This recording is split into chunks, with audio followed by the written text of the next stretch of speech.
রথযাত্রার পৌরাণিক ইতিহাস।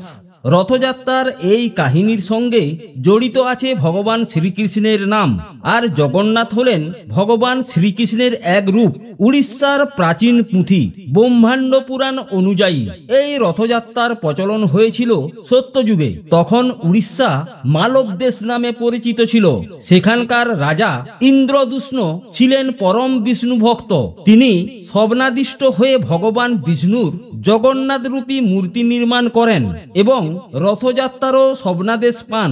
লোকমুখে শোনা যায় রাজা ইন্দ্রদূষ্ণ স্বপ্নাদেশ পান যে পুরীর সমুদ্র তটে ভেসে আসা একটি কাঠের খণ্ড দিয়ে জগন্নাথের মূর্তি নির্মাণ করতে হবে।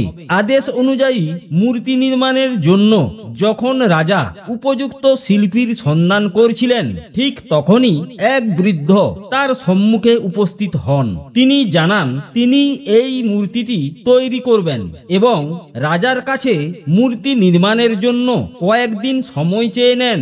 পাশাপাশি ওই বৃদ্ধ বলেন এই মূর্তি নির্মাণকালে কেউ যেন তার কাজে বাধা না দেয়। দরজার আড়ালে শুরু হয় কাঠের মূর্তি নির্মাণ। রাজা রানী সহ সকলেই এই মূর্তি নির্মাণ কাজের ব্যাপারে কৌতূহলী হয়ে ওঠেন। রানী প্রতিদিন বন্ধ দরজার বাইরে থেকে কান পেতে আওয়াজ শুনত, কিন্তু হঠাৎ একদিন সেই আওয়াজ একদিন বন্ধ হয়ে যায়। রানী কৌতূহল চেপে রাখতে না পেরে রাজাকে জানাতেই রাজা দরজা খুলে ভেতরে প্রবেশ করেন। দেখেন মূর্তি অর্ধসমাপ্ত এবং শিল্পী উধাও।